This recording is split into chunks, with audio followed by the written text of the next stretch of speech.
First off, we'll have Ken Warner, the Chamber President.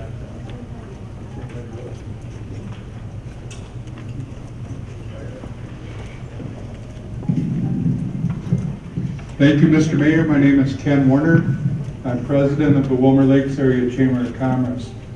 I would just like to take the opportunity to acknowledge the three organizations, CentraCare, affiliated community medical centers, and Rice Memorial Hospital, for being proactive versus reactive in the ever-changing world of healthcare. It's obvious by your actions that you are considering the patients, or like we like to call them, the customers first, the employees second, and the organizations third in this effort to make the Willmar Lakes area an even stronger regional healthcare center. The Chamber would be more than happy and interested in working with you on helping to educate the community on this new partnership by either hosting or co-hosting a community meeting, so those who want to learn more, ask more questions, they can do that with the leadership of all three organizations. Thank you. Thank you. Next, we have Dean Johnson, Minnesota Board of Regents.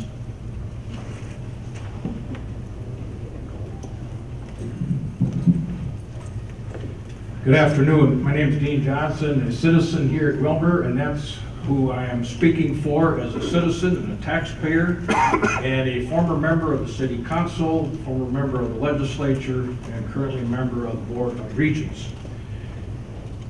I began my day by visiting parishioners at Rice Memorial Hospital here in Willmar. I continued my day by traveling to St. Cloud to visit a parishioner at CentraCare. So I've spent a good part of my day in the healthcare system, observing parishioners as well as doctors and nurses and those who care for us when we are ill. I have also observed this discussion about, and I use this word, integration. Integration, not a takeover, not a buyout, but integration of the CentraCare and Rice Memorial Hospital and their clinic here in Willmar. I've observed it both by listening to the City Council and having discussions with various citizens. But I also have made observations over the last 2 years as a member and chair of the Board of Regents, what we are dealing with at the University of Minnesota. We're right in the throes of this very same thing, yes, on a larger scale. The University of Minnesota, Fairview Hospital, Alina, 650 plus physicians, and it seems that many of the issues we have been dealing with are some of the issues that you folks as members of the City Council, Board of Directors of Rice Memorial Hospital, and the Mayor. So let me make 4 very brief points of observation. First of all, I think it is in the best interest of our community and region that this integration go forward. As we go forward, it is on behalf of the patients, families, the employees, and this region in the healthcare system. Why do I say that? First of all, I know the leadership of these organizations. I know the leadership. Mr. Stram, Mr. Fensky, I know the mayor, the city council, I know Mr. Holman, I know Mr. Broman, his predecessor at St. Cloud at CentraCare, John Fabinius, served with us in the Board of Regents, and he served, I believe, for 17 years. We have had many conversations about the issue before us. He has not tried to persuade me in any particular way other than to talk about this integration and what might happen. Second of all, by this integration, if you think about the availability of doctors in CentraCare here in Willmar, it will give to us, as well as the pool of nurses, other people in the healthcare system, we as citizens, as people who are asking for healthcare, a much greater diversity and choice in that regard, in regard to clinic experience or whether we are hospitalized. Thirdly, and perhaps what I consider one of the most important functions of this proposed integration, and each of you around the table know this, This process, and I commend you for having this work session, needs to be transparent. It needs to be transparent because this is a city-owned hospital. We have many doctors at the clinic. We have many patients and families and the employees. I would tell you from my university experience, we can have all the initiatives, all the policies we want. If we do not have the faculty and staff with us, things don't work.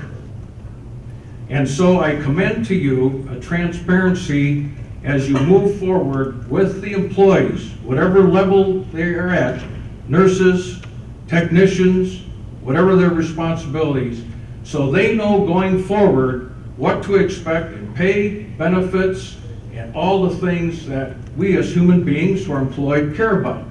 And so I commend to you a transparency. Finally, there's a culture of moving forward in the midst of ever-changing medical field. I would offer this: if we do not integrate and change, it will change us. And we will be standing on the sidelines wondering what happened. You are there in the midst of this change. Don't have the answers. You are the professionals, you are the elected officials, appointed officials, and I commend us as a community, as Mr. Warner stated, for having this forum. You are already moving in the right direction. I watched your city council proceedings 2 weeks ago by hiring a consultant, by hiring a legal counsel to protect, if you will, the city of Willmar. The city is hospital, the city is taxpayer owned, to protect the employees going forward, but ultimately to get to an integration with CentraCare in St. Cloud, Minnesota. With that, I thank you for your time and my very best wishes to all of you as we move forward. Thank you. Thank you, Mr. Johnson. Next, Dr. Ken Flo.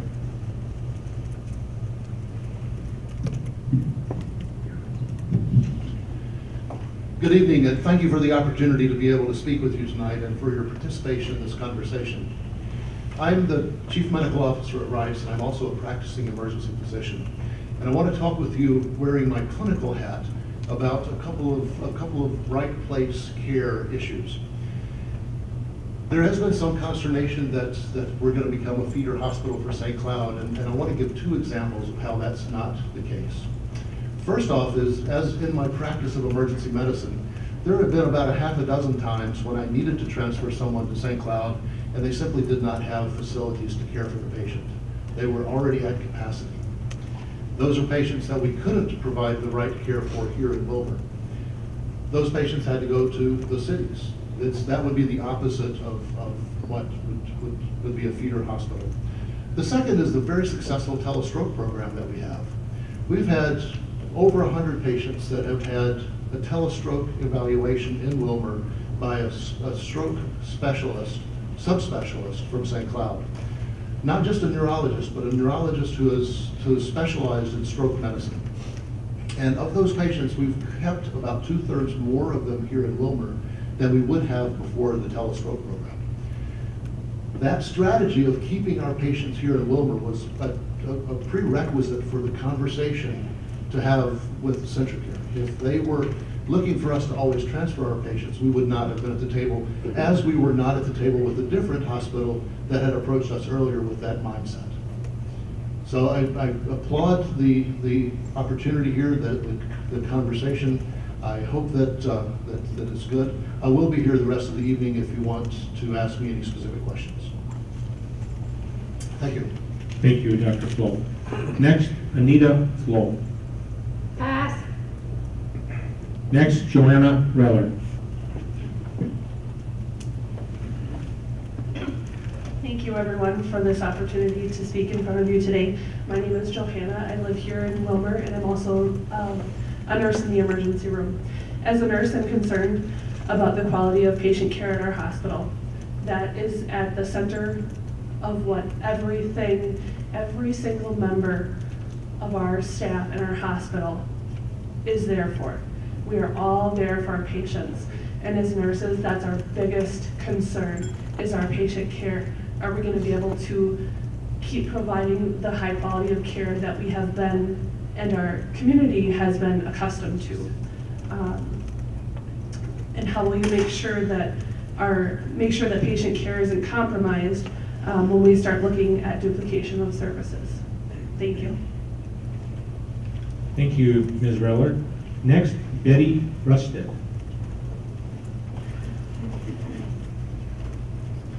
Hi, my name is Betty Rusted, and I'm a registered nurse at Rice Hospital for about 30 years.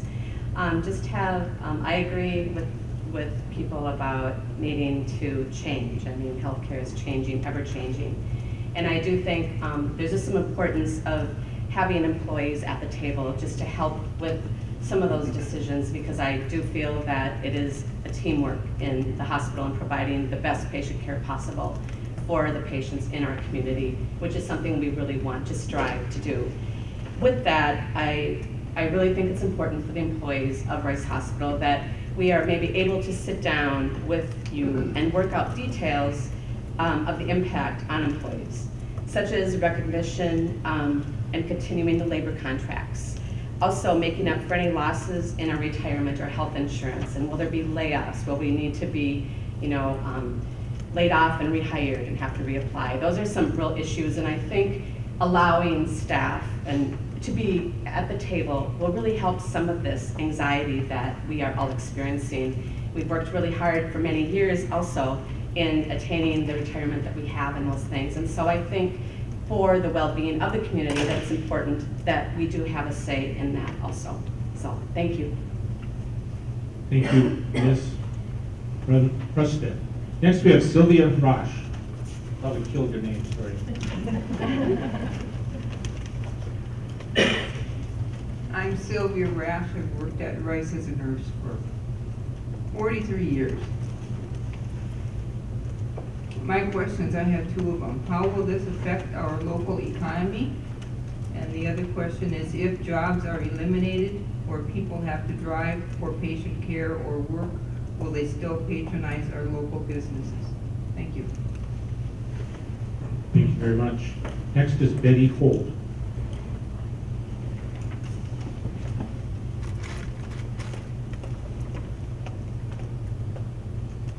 Hello, my name is Betty Holt, and I have been an employee of Rice Hospital for a little over 27 years. I'm very proud to work there. It's been a good place to work. I've been a patient there. Family members, friends have all been patients there. My whole family was born there, so we go way back with Rice Hospital. But we are concerned as employees and as a community member about the negotiations for this agreement, that they have been behind closed doors without any public or staff input. This decision will affect everybody in our community, and we are all taxpayers that are involved, and the public should have input right from the beginning instead of halfway through or 3/4 of the way through. Why are there no citizens, elected officials, or staff on any of the committees that have been made? Why are the city council members and the mayor left in the dark? Why has there been so little information given to the public and employees, and there has been no transparency about what has been going on for the last several months? Thank you. Thank you, Ms. Holt. Next, we have Carolyn Jorgensen.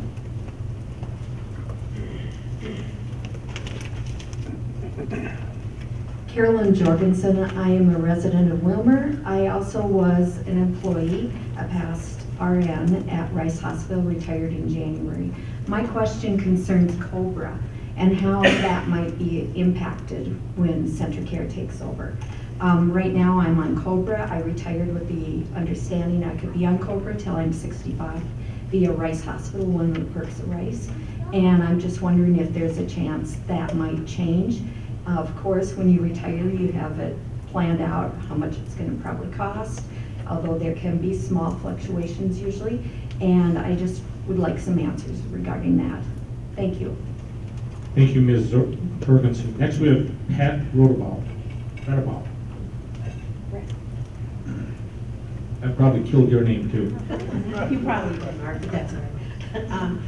I'm Pat Radable. I've worked at Rice for 30-some years and retired, also taught at the college. And part of my question has kind of been addressed. I guess I really encourage you to move forward, that you get, I think, some of the professional nurses involved in these committee meetings, because those are the people in this community, ACMC and Rice, who can really help you address the issues that happens with day-to-day care of patients in this community. And I think it's important to get their input as you move forward. I think it's essential that we do this, but I want to be sure we cover all our bases. Thank you very much. Next, we have Lori Thorson.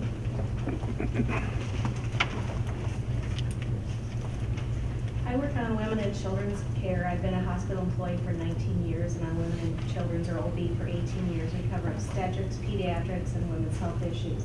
In the last year, we've had a few incidents, especially in the summer, where we have no pediatrician coverage. That is a huge concern. It has involved inability to accept patients from outlying hospitals. It has involved transfers of patients when we wouldn't have necessarily transferred them in the past. So I appreciate that we're looking forward to moving into a situation where hopefully we're able to provide better care. I'm hoping there's a good link with Center Care where we can bring some pediatricians out, or maybe nurse practitioners, whatever we can do to provide better care for our children and our babies as well. And I also like that this does say that Rice is trying to work with the existing labor contracts, because we also have another issue on our hospital floor. That's we have several nurses that are looking at retirement.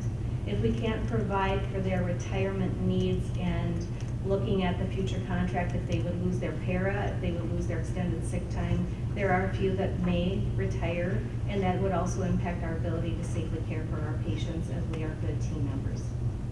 Thank you very much for your time. Your comments. Next, we have Brianna Wilcox.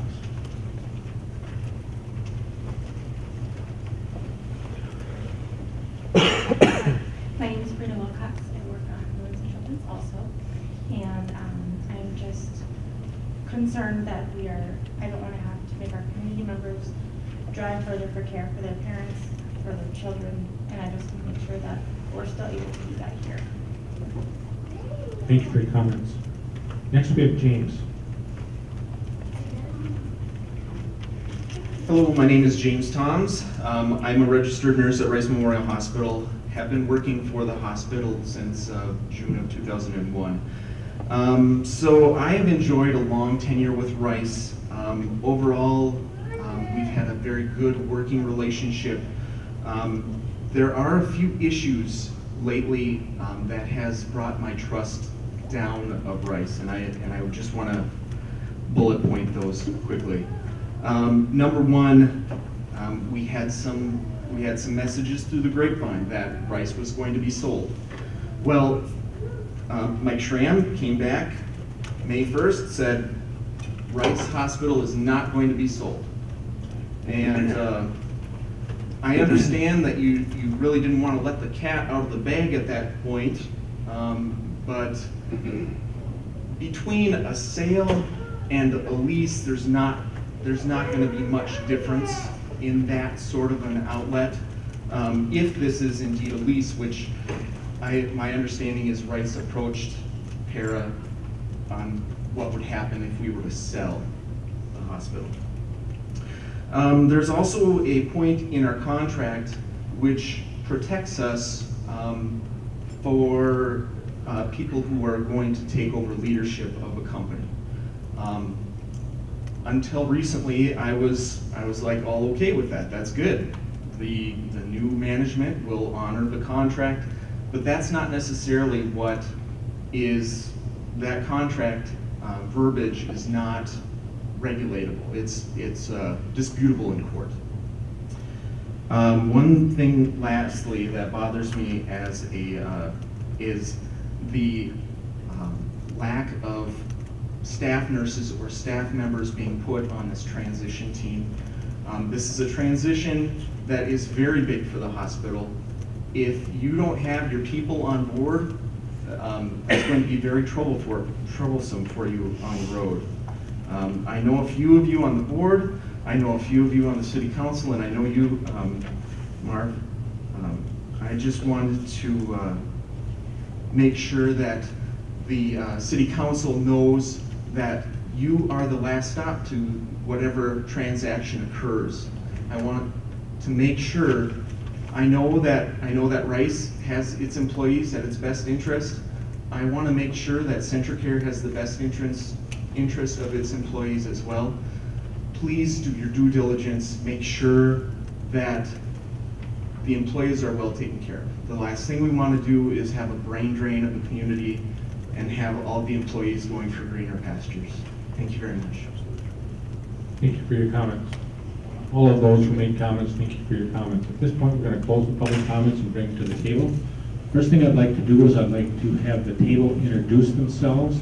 And I think we'll just go around and introduce who you are and your representation. And then at that point, after that, we will go to Dr. Allen, who will make some comments on behalf of the board. So, Doug, if you'd like to start, please. Sure. Doug Allen, I'm the chair of the board at Rice Memorial Hospital. John Saunders, Rice board member. Andrea Crothers, Rice board member. Lee Cafferty, pathologist at Rice and a commission member of the board. Peggy Sixmo, hospital board member. Ken Babe, hospital board member. Mike Schramm, CEO at Rice Memorial. Cindy Ferguson-Smith, CEO and president of ACMC. Joe Helly, vice president of strategy for CentraCare Health. Ken Holman, I'm the head of CentraCare. Tim Keene of QTech Rock, special counsel to the city of Willmar, and my law partner, Bob Cohen. Bob, are you there? Bob is listening to us on speaker. I am David Mello from the... Yes, I am here, sorry. David Tim Keene, counsel to the city. David Mello from Linquist and Benham in Minneapolis, here representing CentraCare and Rice. I'm Jill Radloff. I'm a partner at the law firm of Stinson Leonard Street, and I'm counsel to Rice Memorial Hospital. I'm Paul Harris, senior vice president and general counsel for CentraCare Health. I'm Robert Scott, lawyer with Flaherty and Hood in St. Paul. I'm the city attorney for the city of Willmar. Julie Osmus, Wilmer City Council. Andrew Plowman, Wilmer City Council. Good evening, Kathy Schwantes with Willmar City Council. Wilmer City Council. Sean Mesky, Wilmer City Council. Fernando Alvarado, Wilmer City Council. Ron Christensen, City Council. Audrey Nelson, Wilmer City Council, and I also serve as the liaison to the Rice Hospital Board. I. Collins, City Administrator. Mark Calvin, Mayor for the City of Willmar. Dr. Allen, if you would proceed with your comments. Thank you, Mayor. On behalf of the board, I want to thank everyone for coming tonight, and I especially want to thank everybody who stepped up and made comments and shared your concerns. Members of this board were appointed by the City Council to ensure that Rice Memorial Hospital delivers the highest quality of care to the community today, but also for the future. The three organizations involved in this affiliation have worked together for many years to provide the best health care possible in West Central Minnesota. And Mike and Dr. Holman and Dr. Smith, and to some extent Dr. Flo mentioned this as well, can talk about those collaborative efforts and how we've worked together in the past and what the key drivers are today in healthcare that require a different strategy. There are things like changes in technology and aging demographics and a shift from fee-based to value-based payments and the uncertainty associated with things like the Affordable Care Act and the workforce challenges that we've acknowledged as well in rural Minnesota. Before others, though, talk about what this is, I think that it's important to understand the why of this partnership. Why are we talking about this partnership? And I'm going to ask you to just imagine this. Imagine that you were rushing to get to this work session and you were running late and you decided to grab a quick burger and fries and you wolfed that down. And when you got home tonight after this meeting, you complained to your spouse about chest pain and heartburn. And around 5 o'clock tomorrow morning, you wake up still experiencing that chest pain. And when you nudge your spouse awake, they take one look at you and call 911. When you get to the emergency room, because this partnership means that everyone, for example, will be on the same electronic medical record system, the doctors, the nurses, and the other healthcare professionals in the ER are able to see your medical history at ACMC. The doctor notices esophagitis in your history. That's a condition that can be painful. It's an inflammation of the esophagus, and it can feel like the kind of pain that might be associated with a heart attack. She begins to treat that while she's making sure there isn't a more dangerous problem. Blood work and EKG comes back, and there are several significant abnormalities. But again, because they have access to that record, they notice that they're no different than the last time your physician ran those tests. Without access to that electronic medical record and your history, the emergency room doctor likely would have called a cardiologist in St. Cloud to transfer you for a cardiac cath. In this instance, because of the partnership we're talking about between CentraCare and ACMC and Rice Memorial Hospital, you were saved the stress of an emergency transfer, the risks of a cardiac cath, and tens of thousands of dollars. The collaboration of healthcare professionals at the hospital, at ACMC, and at CentraCare will mean we continue to provide the best continuity of care, the best quality, and especially the best safety possible. And although this example is fiction, it is an example of how this partnership will best ensure that you get the right care in the right place at the right time. For us as a board, I hope this story illustrates that for us, that's the why. The best health care delivered as efficiently and effectively as possible by healthcare professionals in the community and region where we live. In many cases, providers that are indeed our neighbors and friends. I know if it's you riding in the ambulance, you're not going to care about the details of an affiliation agreement that created a CentraCare subsidiary involving Rice and ACMC.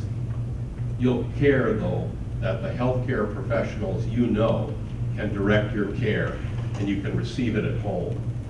And yes, if you need specialized care that can't be done here, you'll want a quick and seamless transfer to those services that this partnership is designed to provide as well. I know that as elected representatives of the citizens of Willmar, you need to understand the what of this affiliation to. What happens to the hospital's debt? What might an intergovernmental transfer arrangement look like? What does this mean for the employees of these organizations? And how will it affect the local economy and tax base? As a board, we care about those things too. And we care that the people in West Central Minnesota will continue to have access to the best locally delivered health care possible. We know that no one organization can meet everyone's health care needs, but we believe that this partnership is the type of collaboration that means we not only continue to provide that high quality care, but that we improve our ability to provide the citizens of Willmar and West Central Minnesota with the best possible health care. Thank you. Thank you, Doug, for your opening comments. Just to give those in attendance an overview of what the evening will look like, we will next have a vision and overview by Mike Schramm, the CEO of Rice Memorial Hospital, and Dr. Cindy Perkins-Smith, CEO and President of ACMC Health. Followed by that, we'll hear a report from CentraCare Health from Dr. Ken Holman, President and CEO of CentraCare Health. And then after that, we'll have a legal overview by David and Jill, who will give us a brief overview on the legal ramifications. From that point forward, what will happen is that the discussion will take place at the table. And we are not going to reopen it up for public comment. The comments will come from the table. It'll be an interaction between the hospital board and the council and our legal representatives who are in attendance. We also have a legal representative on the phone for us who was unable to make the trip today from Omaha. And so if there's anything that he wishes to speak, he will speak that as well. So I just want to give you an overview of what the night's going to look like and how that discussion takes place, and so that there's transparency in what we're doing, not wanting you to think that, well, man, you just closed everything off and you're not letting us talk now. It's intended for communication between the hospital board and the city council and our legal representatives along with CentraCare. So with that, Mr. Schramm, if you would go with your vision and overview. Thank you, Mayor Calvin. I just want to open up with a couple of comments for board members that are here, of course, and other interested parties, and for the city council to take time out of your busy schedule to get together with us for a working session. Thank you for being here.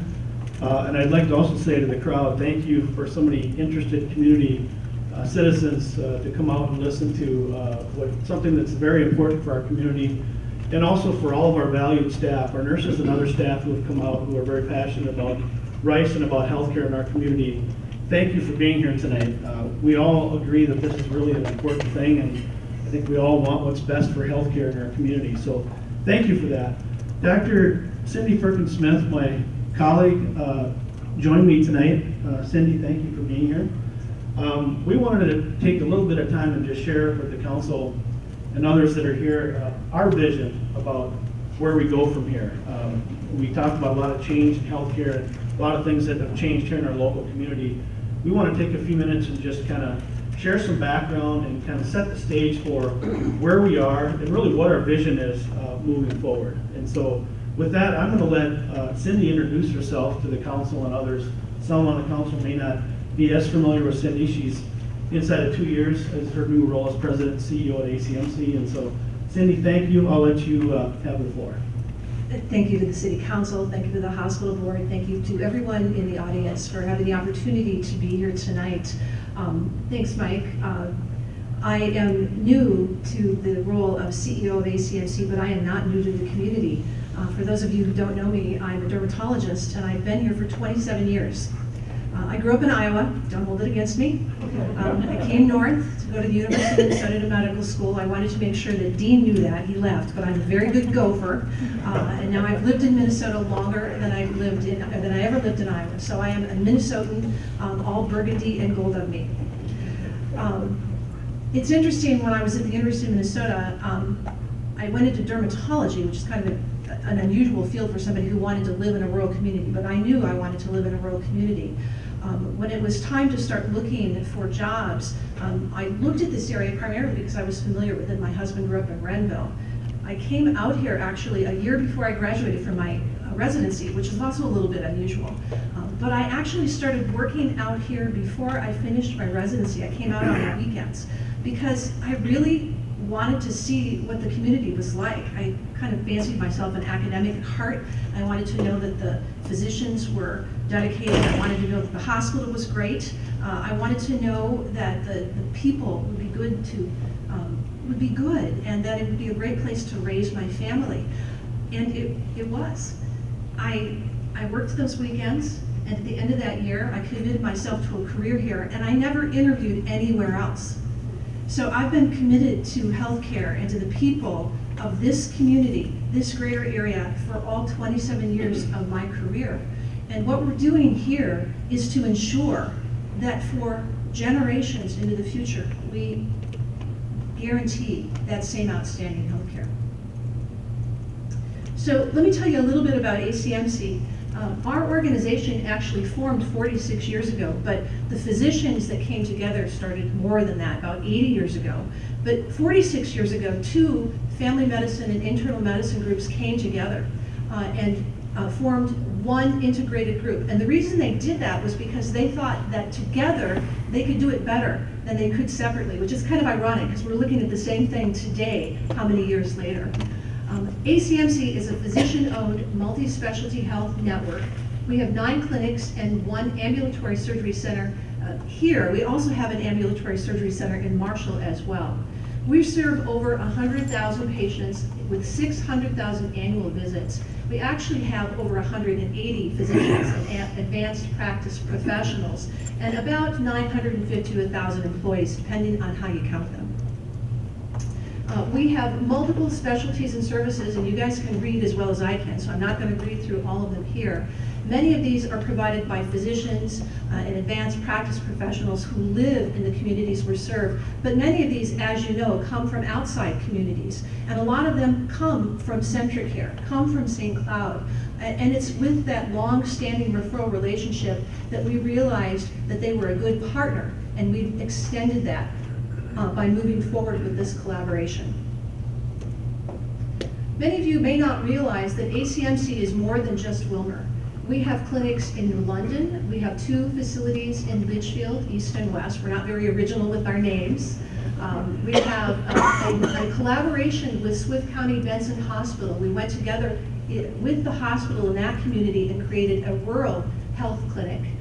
We have, of course, our main clinics, Skylark Center and the Surgery Center in Willmar, which is a joint venture with Rice Hospital, and Mike will talk more about that.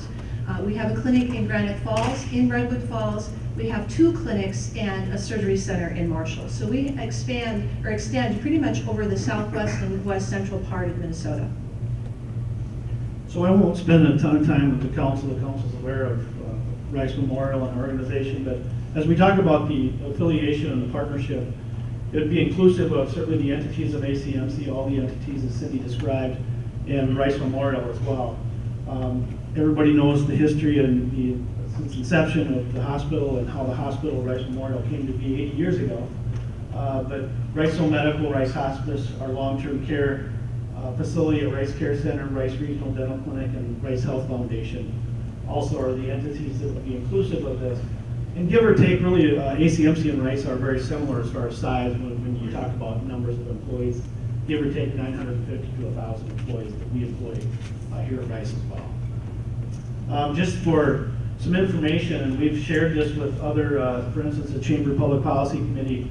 I think it's helpful for people to know with some key statistics, just size and scale of what we do for our community. Births, give or take, we've typically been in the neighborhood of about 800 to 825 deliveries annually. Just a little dip this past year. And certainly recruitment and retention is a huge part of this. OB-GYNs, pediatricians, and so forth.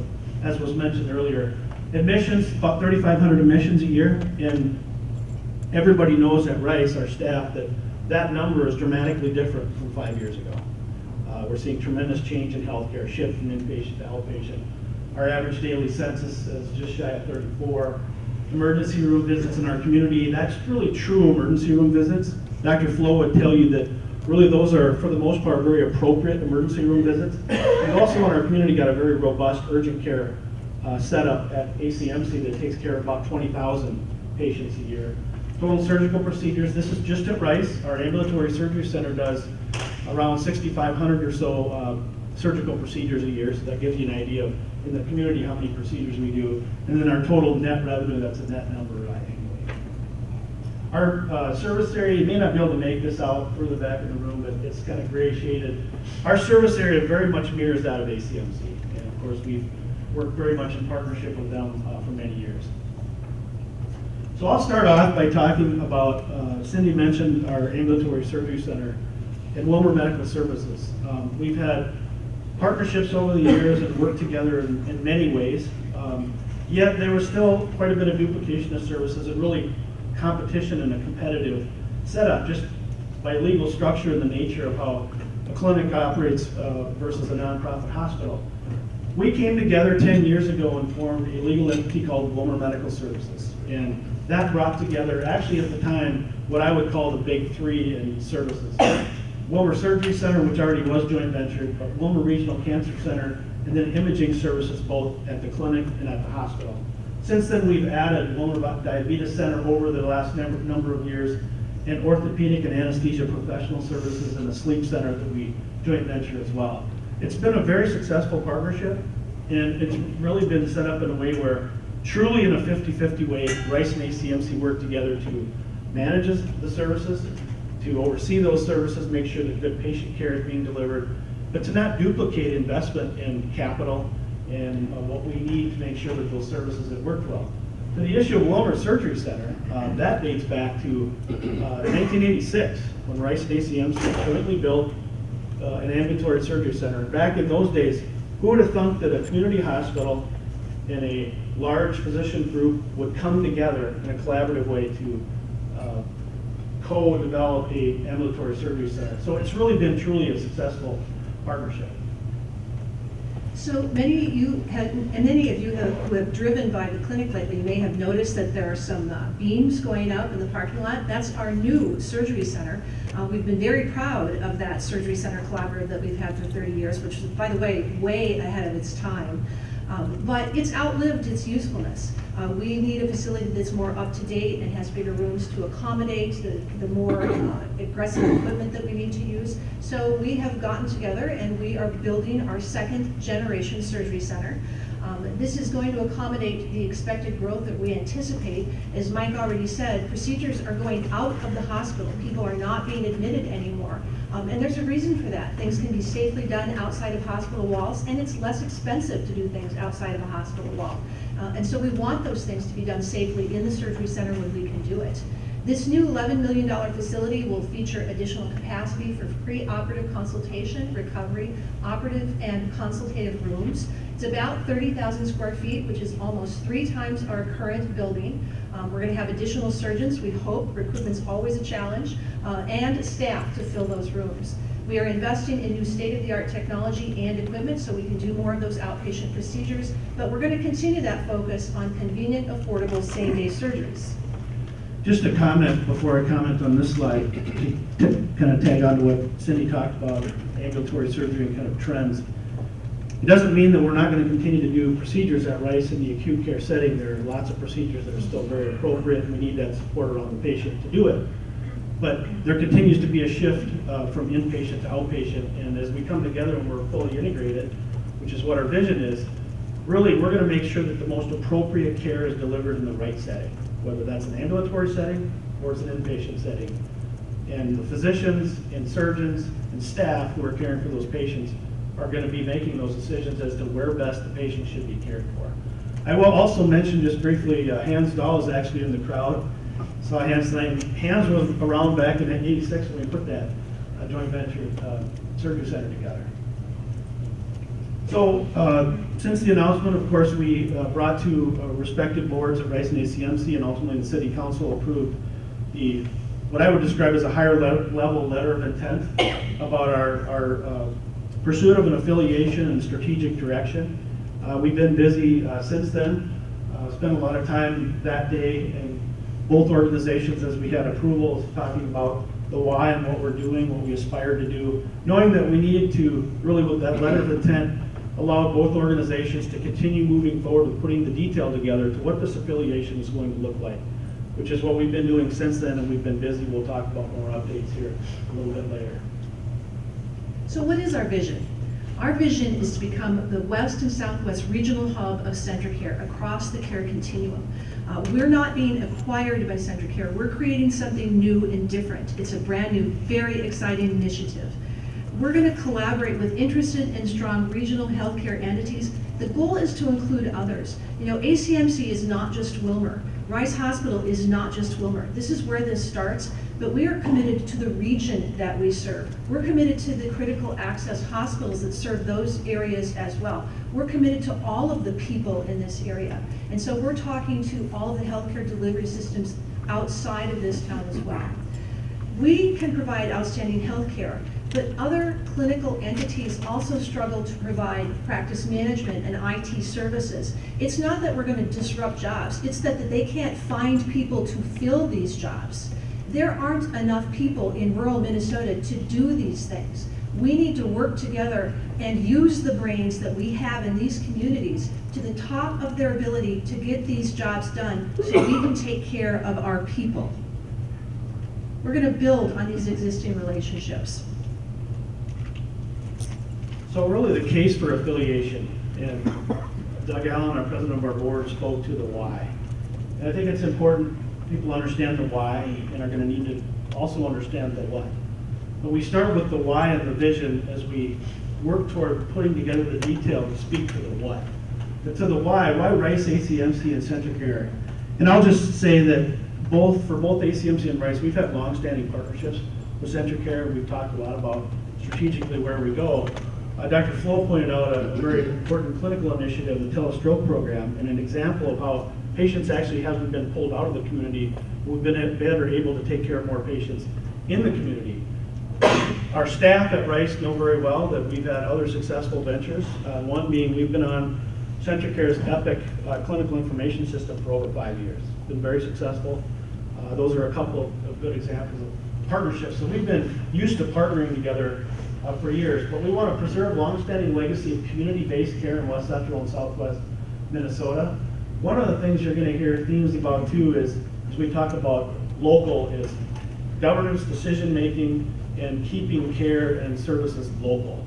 Local is what we are talking about, and collectively across all three organizations, and Dr. Coleman, you'll hear from him shortly, is that's really important to Cindy and I, and that's important to CentraCare too. And Dr. Flo gave you an example of how, in some cases, the ability to even transfer a patient because of capacity is sometimes challenging, but we want to be able to better provide more care where it's appropriate here in Willmar.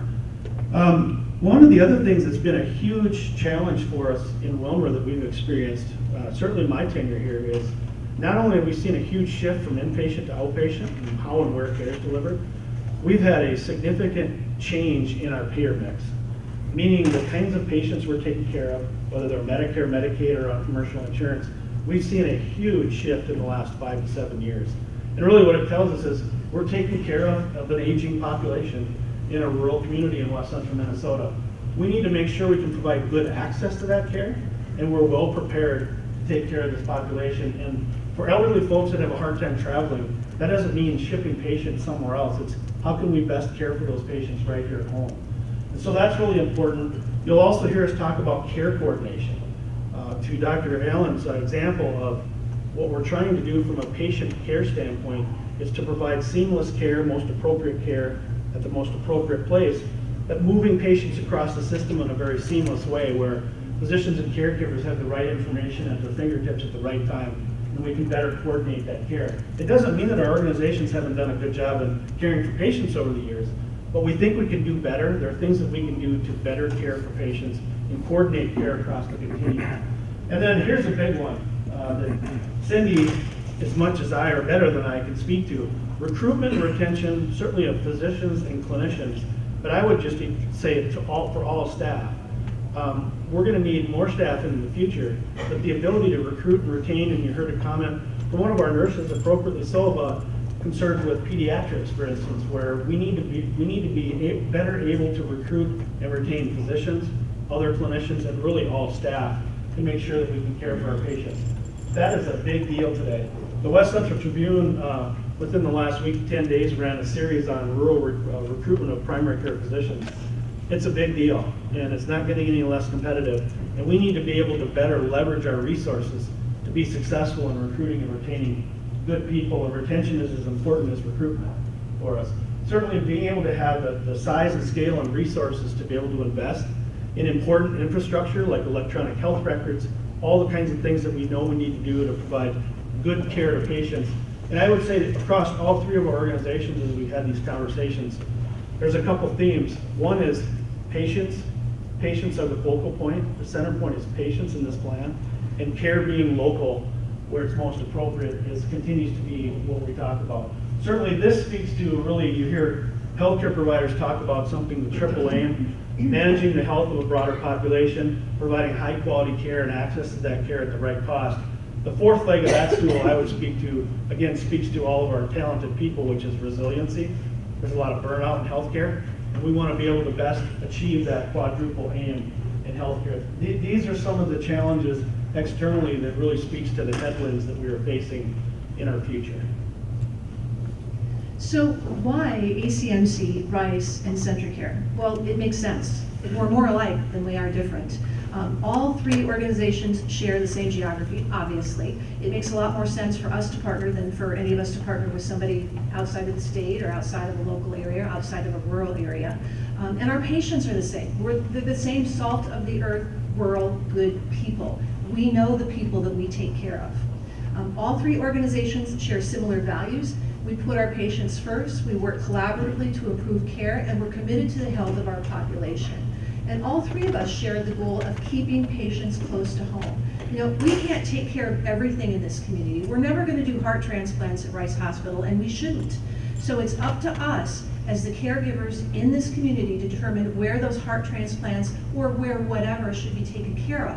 Send the patients to the best place to have that care done, and then get them back in this community to have the ongoing care done here. That is the goal. We want to make sure that those patients have the access to specialists that they need when they need them. and we have to reduce costs. Nobody wants to pay more for healthcare. We can't pay more for healthcare. The escalating costs are unsustainable, so we must find a way to bend that cost curve. So we think we've got really a unique opportunity, and to look at something new and the creation of a new model. Cindy alluded to this earlier. And it's been consistent in our conversations with three organizations is how we can best partner. And really the idea of creating a nonprofit subsidiary at the local level that can bring Rice and ACMC Health together.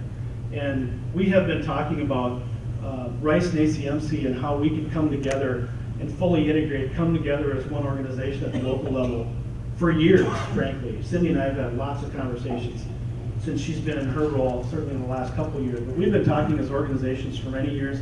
That's what we've aspired to do. That's what our desire has been for the right reasons. But we think we have a chance to envision and optimize rural health and healthcare delivery. The themes also that will be part of the structure of the affiliation is governance and decision-making being at the local level. I think some of the fears would be there's an alignment with the health system that's going to come in and dictate how and where things are done and going to pull services out of the community.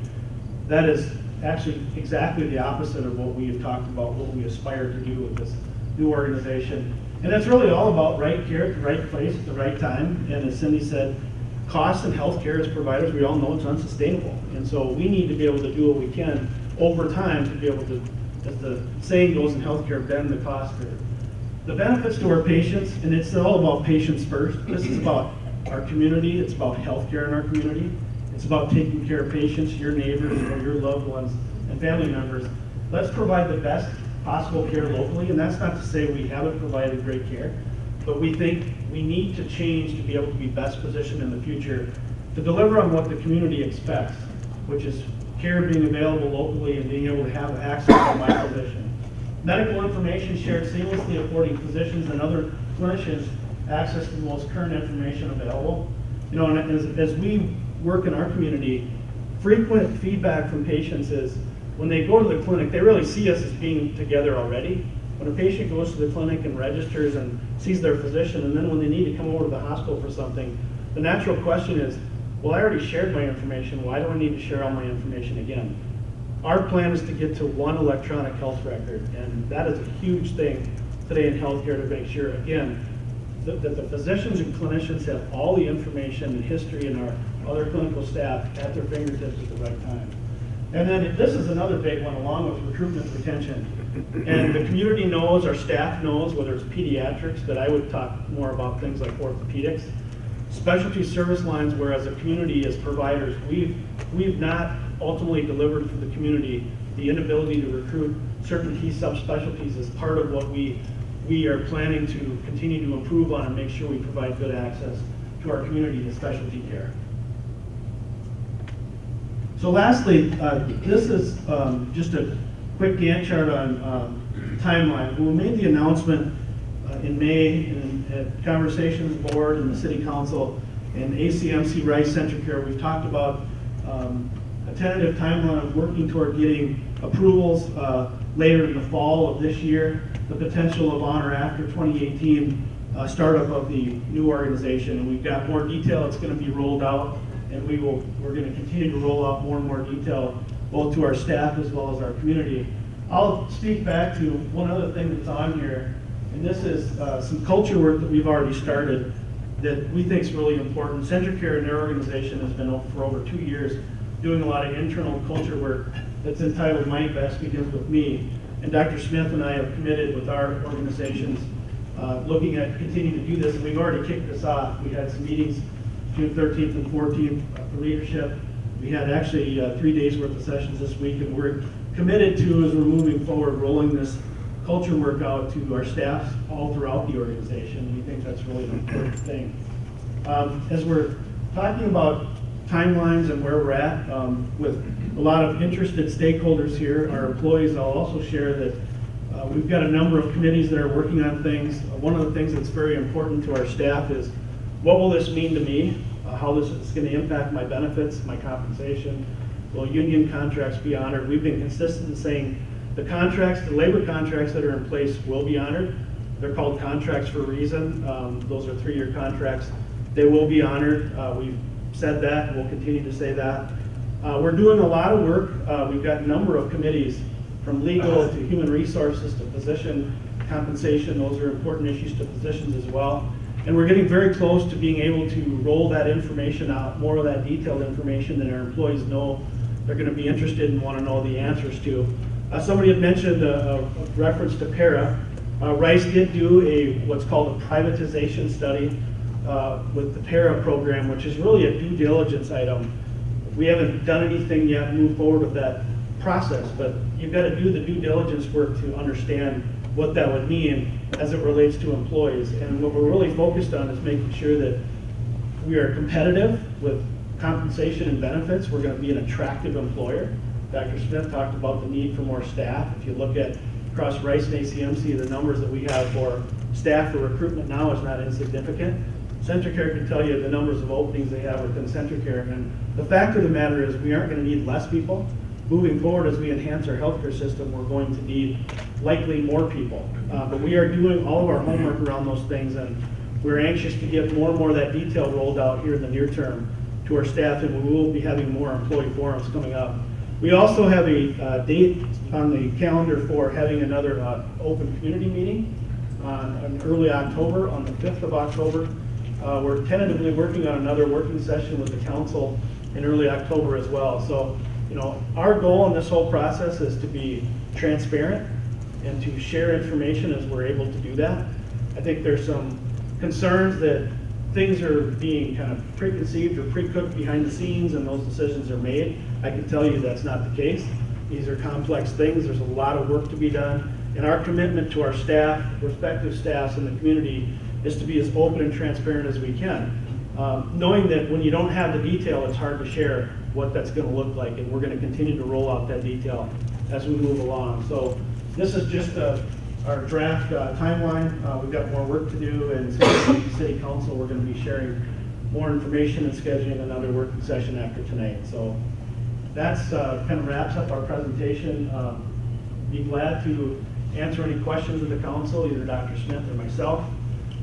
Otherwise, we'll keep going with the agenda. Dr. Holman will be next on the agenda, and then our legal team, Dave Mello and Jill Radloff. So I'll pause, be quiet for a minute, and ask for Council, is there anything that you wish to ask of either Mike or Cindy at this point, or would you like to save those questions until the end and do them all collectively? I think we'll wait until the end. Okay, That's thank all right you. with Next, we'll have Ken Coleman, President and CEO of CentraCare Health. Thank you guys for your presentation. It was very thorough. Very nice job, so thank you so much. We got out of sequence, so. You want to click through it, or that? I can do it.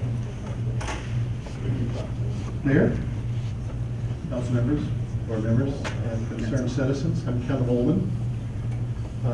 First, a couple of words about me. My roots are in Comfrey, Minnesota,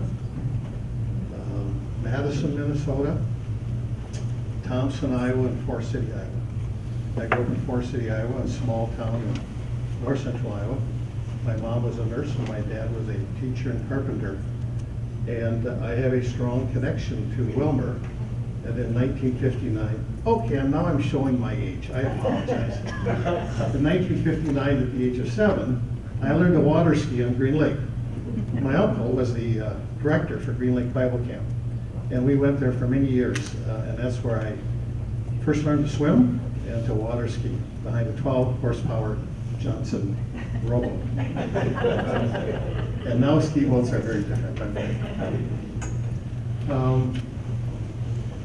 So that I was thinking about my comments today. I usually don't read USA Today. The $1,000 iPhone X and insulin prices reflect crisis on diabetics. I think one of the interesting conundrums of being a human being on our planet is that we exist in 3 worlds simultaneously. One is yesterday. I shared a little bit of my yesterday with you. Yesterday is really important. Colonel Rice established the facility as well. I've read the documents at the hospital. It's cool. Likewise, ACMC was formed by foresighted physicians over the last 80-some years. The city of Willmar has seen many changes over the years. And so as human beings, we certainly recognize the past, and we need to remember, recognize, and to keep on to those precious elements of the past. We also live in today. This is today. The challenge of today is that we recognize, based on the past, that change does occur. I was laughing as I read this iPhone thing, and I'm sure you're like me, every once in a while your head does funny tricks. So about this time in 1967, I am taking a party line phone, and I'm trying to call somebody for my first date for homecoming. I'm serious, my head was there for about 10 seconds. And here's the thing about an iPhone. You talk about tremendous change. It's remarkable. And so as leaders, we have to recognize the past, because the past is important. We have to live in today, but we're also planning for the future. And Mike and Cindy have really talked about the imperatives, the market forces that are impacting all of us.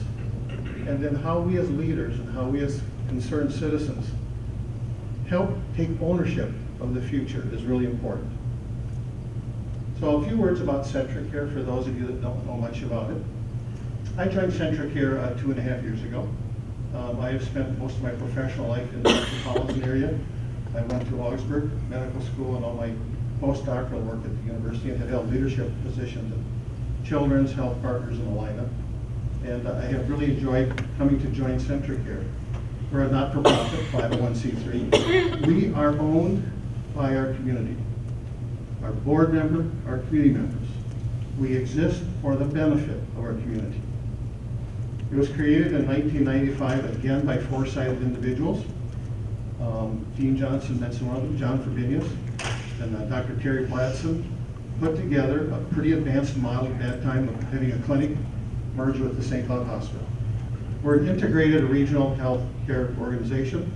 We have changed a lot over the years. We have hospitals, physicians, long-term care. What does dyad leadership mean?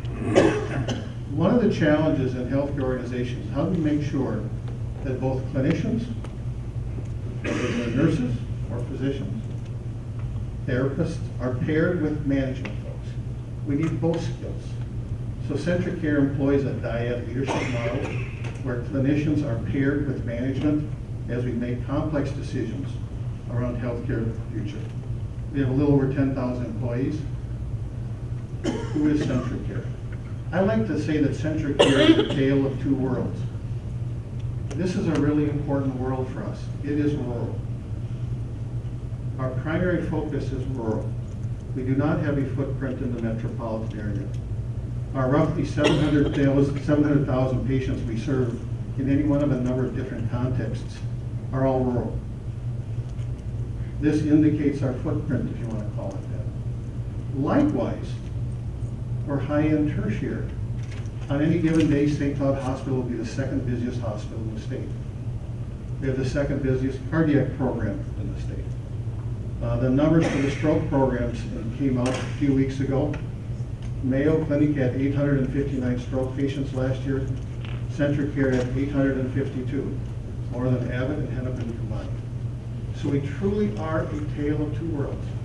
We're a tale of a health organization that's very committed to our roots, which is rural, and we demonstrate that commitment by investing in our rural communities, but we're also high-end tertiary care. So that's who CentraCare is, that's our footprint, that's who not only our customers are, but that's who our board members are. What is our vision? The words speak for themselves. And I think they are words that would resonate with each one of you. Community-based. How do we make decision-making local? How are we regional? We must collaborate regionally. We're no longer silos. We are all part of the same geography. How are we integrated? How do we share expertise, services, technologies that one partner may have and another does not have? How do we provide the seamless care that Doug mentioned? Triple aim focus. Leading healthcare organizations around the country are what we call triple aim focus. If you follow anything in the media, you will notice that the conversation around improving healthcare has three major foci. This term was coined by the IHI Institute for Healthcare Improvement about 15 years ago. And the three things we must focus on are how do we improve care? We can and must get better. The second thing that we need to do is improve the cost paradigm of healthcare. If I were to ask each of you in the room, is healthcare too expensive? I expect everyone would raise your hand. Healthcare is too expensive. The average income in Minnesota is $58,000 a year. The average cost of healthcare for Minnesotans is $19,000 a year. That's a problem. So how do we collectively, collaboratively, regionally, in partnership, address the second part of triple aim, which is cost? The third relates to what we call the patient experience. That is that interface between healthcare, which is becoming increasingly complex, increasingly technological. But how do we make sure that in working with our communities, our patients and their families, they get the care that they think they need and the way that they think is best for them? That's the triple aim. Engage leadership. Mike and Cindy talked about our culture work. At the end of the day, and at the beginning of the day, our difference to make in our communities starts with you. It starts with you, each one of you. So how do each of us then take that challenge of tomorrow, certainly recognizing the past, living in today, craft a new future for tomorrow? Likewise, an engaged workforce. That's not a passive word, that's an active word.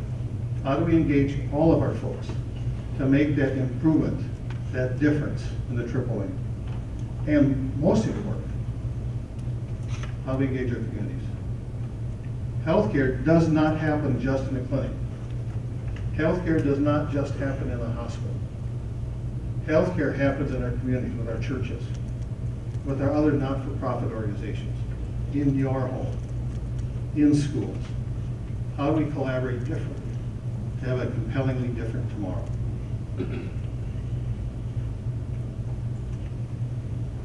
To reiterate, this is the strategic plan of Centricare. It has been for 2.5 years, and will be this way for the next number of years. The board supports it. It is triple aim focused. How do we get better? Quality and experience. Make access to care convenient. Expand local and regional specialty services alone and through strategic alliances. Value. How do we provide value to our communities, our patients, our employers who bear the cost of our insurance premiums, to the government that is now paying for 50% of healthcare costs in America? That's why healthcare is such a political football. 50% of people in America now get insurance products through either a state or federal government program. How do we create innovative models for healthcare?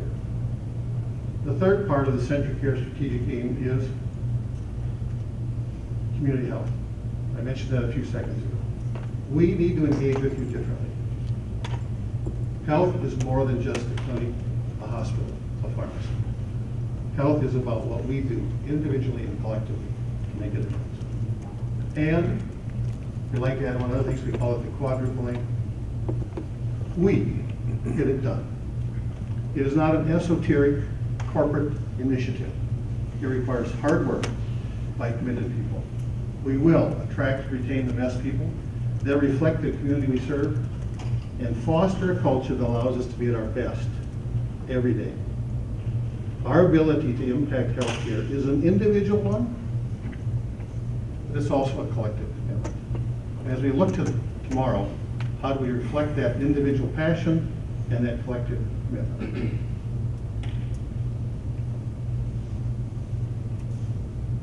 We all know there's market forces out there that are impacting healthcare. By the way, that's not new. This was going on since Semmelweis talked about infectious disease theory. It's been true since the first heart-lung machine was developed at the University of Minnesota in 1958 by Willmar. It's relevant to the fact that we are now doing 100 patient visits a day on an iPhone. This is part and progress of the nature of how we change. These are some of the market forces. So the question for us then is, how do we address these market forces? How do we marry yesterday with today, aiming for tomorrow? Is this a sunset or a sunrise? Is it a sunset or is it a sunrise? It's a sunrise. Each day a new day starts. Our job is to grasp that day, and on behalf of our citizens, our patients, our employees, continually strive to make a difference. Because that's what we're here for. Not only is it our job, it is our passion, it is our calling. If you're a nurse, you're here because you feel a calling. That's one of the great things about being in healthcare. Not only is it a job, it is a passion. If you are a physician, you have a passion. If you are a city council member, I'm sure you're not doing it for the fun. If you're on rice board, you're not doing it for the fun. You're doing it because you're committed to making a difference. And that's what this is about. So I finish by thanking you for your time and happy to take questions. Thank you very much. Appreciate that, Ken. I'm going to go a little off script here, Mike. I look behind me, and one thing that Doug and I are very good at is consuming food. And I see all this food sitting over here for you board members and legal staff. So if it would be, or if you might, maybe we could let them partake of that. I'll go ahead and serve that as the comments get made by our legal staff. So if you're ready for that, is that okay? Yep. So Dave Mello and Jill Radloff, our legal team, will ask them to come up, and we've got this queued up for the presentation.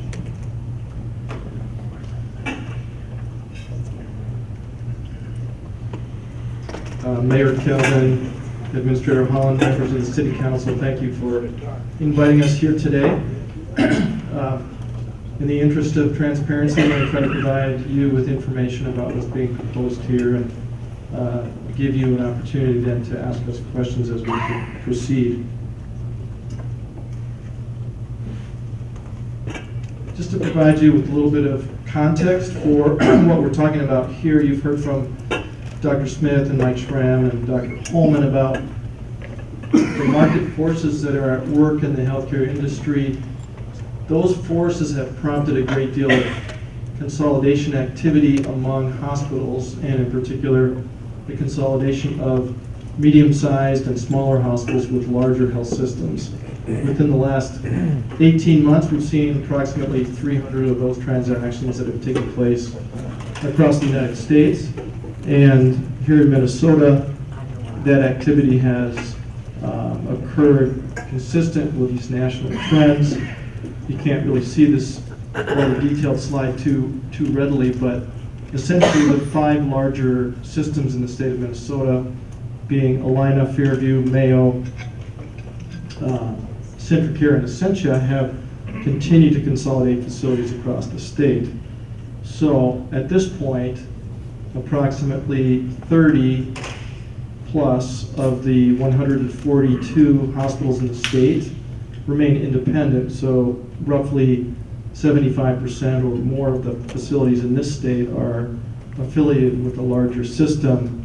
A couple of examples that reflect this trend: the Ridgeview Medical Center system in Waconia, affiliated with a hospital in the Seward, Minnesota Valley, and the Fairview Health East transaction that's taking place in 2017 as a rather large example of a consolidation transaction.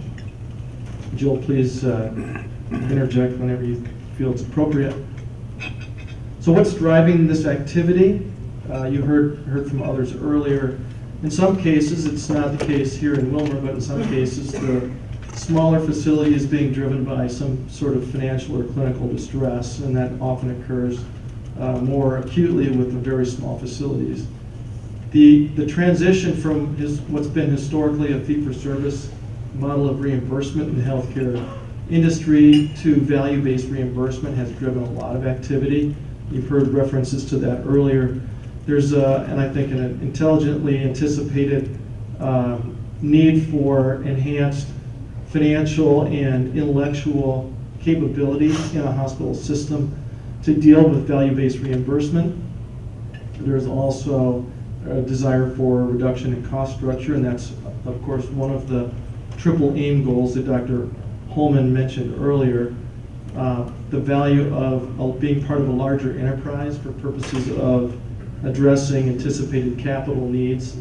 Technology, the EPIC system that Mike referred to earlier, is a very expensive platform. It generates wonderful outcomes and results, but it also eats up a lot of resources. And then an opportunity for integration with physicians, and that's largely, or a large part of what we're contemplating here, is also driving smaller facilities integrating with or affiliating with larger systems. And I would just say that is definitely a key one. We need to recruit specialists to continue to offer the services to the patients, is driving in a large part a lot of these desires to complete affiliations. There are various models for affiliation. The ones that are most relevant to what we're talking about this evening are the fourth and potentially fifth, but mainly the fourth of these models, the lease model, and of course that occurs most typically in a context of a governmental hospital such as Rice Memorial affiliating with a larger system. Typically in an affiliation transaction, at least affiliation transactions that occur in a non-upper Midwest environment in which there's an investor-owned or for-profit hospital, or this also applies in the context of ambulatory surgical centers. In those types of transactions, there's often a purchase price that's paid. And that purchase price is typically determined based on a multiple of earnings of the seller facility, the seller hospital, or the seller surgery center. In this market and in other markets in this region of the country, we're dealing with nonprofit hospitals by and large, and there are no for-profit hospitals in the state of Minnesota. Affiliation transactions occur by the assumption of the balance sheet assets and liabilities of the affiliating or the smaller facility by the larger facility. So in effect, no purchase price is paid in those transactions. There may be some other types of consideration, things of value that are offered by the larger of the two facilities or systems, such as commitments to ongoing capital expenditures or services delivered in the community, physician development plans, and in some cases a contribution to the local healthcare foundation. Anything to add to that? No, I mean, we'll walk through how we are addressing each of these because we are looking at each of those as things that obviously the Rice Board is very interested in, as will be the City Council, in making sure that those are available. When we're talking about a lease and a typical lease structure, then normally the lessor, the landlord, is the governmental entity, a hospital district or a city. Minnesota law specifically authorizes a city to lease its hospital assets to a nonprofit entity such as CentraCare. The governmental agency or governmental entity would retain ownership of the real property, and that's what's being proposed or contemplated here with respect to Rice Memorial. The health system tenant or lessee would acquire access to the facility through the lease. It would pay rent to the city in this case in an amount that's equal to the principal and interest on existing bonds, plus additional amounts that would be necessary to maintain bond reserves. The governmental entity typically transfers balance sheet assets and liabilities to the system, which then assumes financial responsibility prospectively for operations of the hospital. You heard about the foundational principles of the what we're calling by the catchy name of NUCO here. That'll change, but I'm not aware of any new developments along those lines. But the foundational principles that have been identified by the parties would be the ability, the opportunity to achieve the objectives of the triple aim that Dr. Holman mentioned, which are particularly obtainable in this environment through the unique combination of Rice, ACMC, and Centricare, under which NUCO, the consolidated entity, would serve as a regional health system hub, would put Willmar in the driver's seat for the delivery of care in this region of the state. And I think one of the keys here is that this is the foundational partnership. The idea is that we're bringing these three organizations together, and you've heard a lot about that already. This makes this significantly different than some of the other affiliations in the region in the last few years. And so offers a lot of opportunity, we think, for the Rice Hospital going forward. So getting into what's been proposed as far as the lease in this particular circumstance, there'd be a subsidiary of Centricare formed, that's NUCO. That would be the tenant, that would be the lessee of the Rice real property from the city. NUCO, the subsidiary of Centricare, will be a tax-exempt organization. The lease would have a 30-year term with an opportunity for renewal for a second 30-year term. The lease wouldn't be capable of being terminated by either party without cost. That is, there's no walk-away provision in the lease, so Centricare and NUCO would be committed for the balance of the 30 years. Either party, of course, could terminate the lease if there's a failure by the other party to discharge its duties under the lease. And then we're contemplating the opportunity for NUCO to exercise the purchase option, an option to purchase the property upon entire satisfaction of the existing bond indebtedness of Rice. Under the lease, NUCO would be obligated to pay rent to the city in an amount equal to the principal and interest on the bonds, plus the required reserves, as I mentioned a second ago. Centricare would be the guarantor of the payments made by NUCO to the city. NUCO would also make, to be agreed upon, intergovernmental transfers to the city, annual payments from NUCO to the city, which is consistent with, as you know, what has taken place in the past here in Willmar between Rice and the city.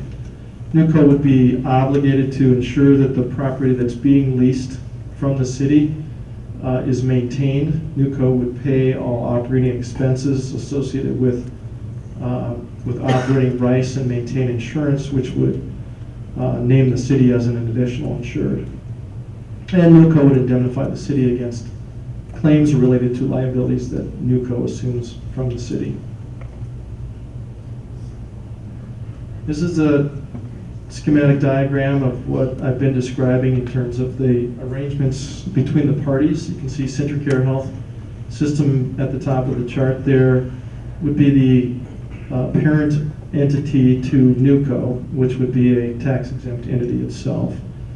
You can't see the bullet points under the NUCO box here, but as I was describing, NUCO would operate Rice post-closing, would employ Rice personnel, NUCO would be the holder of benefit plans, and NUCO would engage with payers in provider agreements or payer agreements. The city of Willmar, of course, would be the lessor. You can see the arrow running from the city to NUCO, describing the lease of the Rice real property.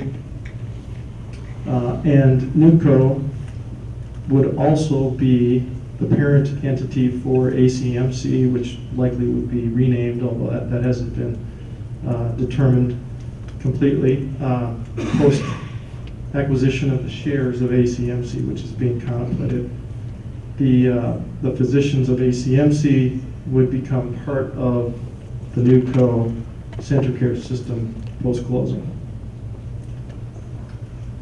In addition to the financial duties that I described, NewCo would have additional obligations. It would be required to ensure that the property being leased from the city isn't used in a way that negatively affects the tax-exempt status of the existing Rice bonds. NewCo will be obligated to ensure that other bond covenants that the city has agreed to are satisfied so as to not jeopardize the city's arrangements with the bondholders. NewCo will be required to maintain the licenses and permits necessary to operate Rice, as well as the Rice's Medicare certification. And then NewCo would make periodic reports on the performance of Rice to the city. In the event, the unlikely event of a breach by NewCo of its obligations under the lease and the termination by the city of the lease, NewCo, of course, would retransfer all Rice assets and liabilities to the city, so the city would reclaim essentially Rice at that point. The city would assume any contracts that were in place at that time related to the Rice assets, and the city would at that point repay to NewCo an amount equal to the undepreciated investments made by NewCo and Rice.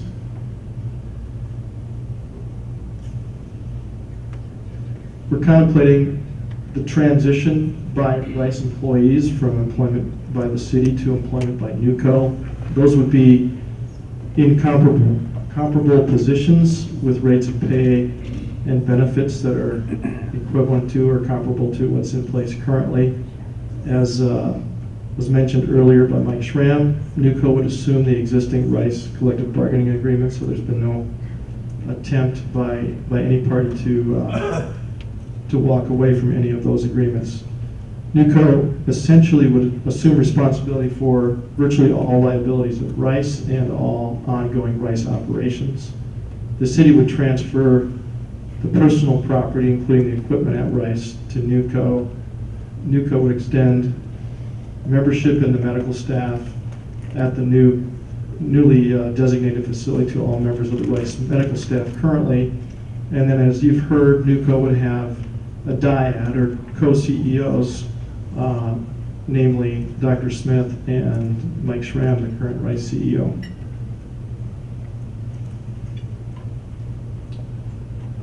In the interest of protecting the city's interests, NewCo would not be authorized to sell any of the leased assets during the term of the lease. NewCo could, of course, dispose of obsolete or non-functional equipment during the term of the lease without violating the lease terms, and NewCo would not be able to assign the lease without the consent of the city. We tried to capture for you here some of the benefits as we've identified them to the city of Willmar in proceeding with the transaction and affiliation along these lines. The first of those would be the maintenance of local control. Here in Willmar, the Rice Board would remain in place and serve in the capacity of overseeing NewCo's performance of its obligations under the lease. The Rice CEO would remain a co-CEO, so there would be continuity with respect to executive management. As I mentioned at the outset, NewCo and Willmar would serve as a focal point for the delivery of healthcare services in this region of the state. The city would be transferring the financial risk of operating a hospital onto NewCo and Centricare, including making bond payments and dealing with the uncertainty of the changing healthcare market, and in particular, the change from fee-for-service to value-based reimbursement. We would also envision an enhanced ability to retain and improve healthcare services that are delivered in the local community, including recruiting providers, physicians in particular, and other providers to Willmar, which is, as Dr. Smith and Mike Schramm were mentioning earlier, a key factor in continued success here of Rice and ACMC and the provision of services in this community. And then finally, the continued payment by NewCo of intergovernmental transfers from itself to the city.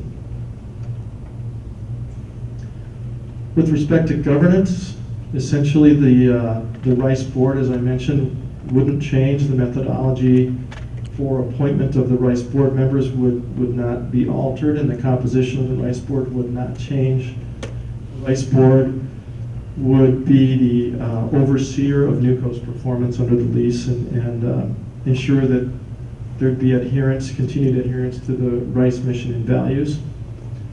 The NUCO board, in turn, would include representatives from Rice, ACMC, and CentriCare. Specifically, of the 10 board members of NUCO, as we've contemplated, 4 of those individuals would be nominated by the Rice board, including at least one Willmar resident from among the 4.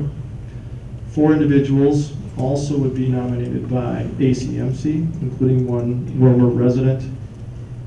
2 of the 10 would be appointed by CentriCare, and then the NUCO chief executive officers would also serve on the board as non-voting directors. I think importantly, for purposes of ensuring that the region has a voice at the CentriCare board level, CentriCare has agreed that 2 NUCO directors also would serve on the CentriCare board. Among the conditions that we've got to satisfy before closing would be the consents and waivers of third parties, including bondholders, the execution of definitive agreements between NUCO and CentriCare and ACMC, addressing this integration transaction, in addition to approval by the City Council. So the next steps that we've got in front of us would be to continue to refine the model, prepare definitive agreements. We have drafts in place that have been provided to attorneys for the city.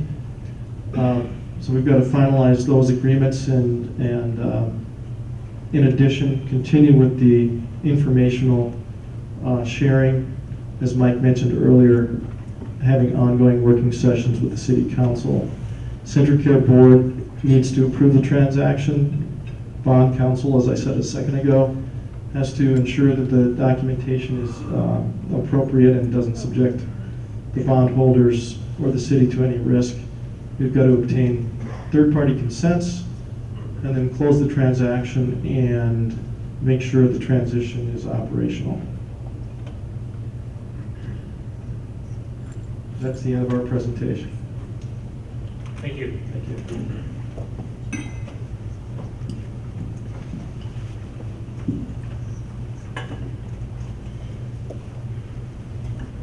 So what I'd like to do at this time is to keep it at the tables here between us and City Council, City Legal Counsel, either Tim or Robert. Are there any comments you would like to make? Bob? I would say that we have received drafts of the documents. I've talked to both Mr. Mello and Ms. Radloff about those. I think we're prepared to advise the City Council with our some points that we want to discuss with you on those documents and some things that you may want to consider.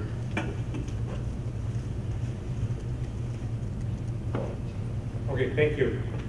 So there, I will take it to the City Council. And Council, are there any questions that you would have on the presentation that was presented this evening?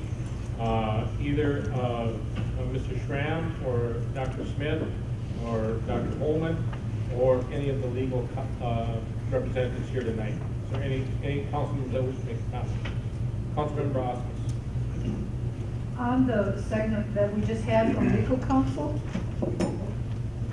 on the presentation we just had from the legal counsel, on the part about Rice employees, it said that comparable positions and rate of pay and benefits would be retained, but then there was the, in parentheses, subject to pre-employment screening. Could you just explain that, please? What does that entail? Legal staff?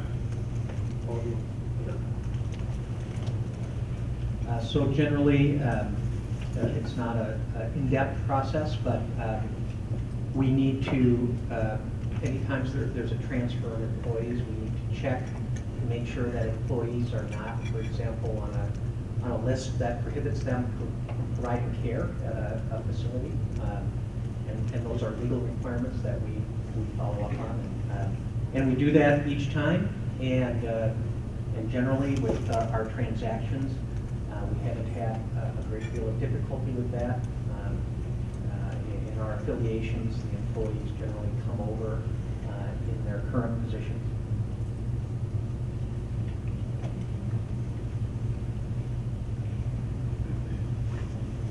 Additional questions from council? Doug, is there anything that you would like on behalf of the board? Ron, Councilor Christensen. Thank you, Mr. Mayor. I'm curious as to, is Central Care going to own all the entities the hospital ACMC presently have, like Rice Care Center? I mean, everything under that umbrella is going to be transferred to Central Care? Yes, to the new organization, which would be a subsidiary of Central Care, would be inclusive of all the entities of both ACMC and Rice Memorial. Okay, so NUCO is the organization below Central Care. It'll have its own 501c3 designation, or not? Correct. It would technically be, Paul can speak to the relationship from the nonprofit status to Central Care.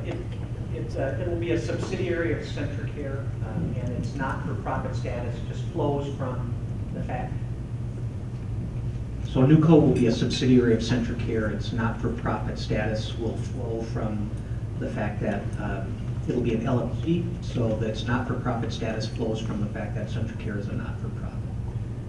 Is everything that Central Care owns or leases not-for-profit then, because of that? Yes. Including all the other hospitals? That's correct. Okay. Thank you. So I think it's important to comment that, part of the complexity of these negotiations is that there's 3 parties and many people involved.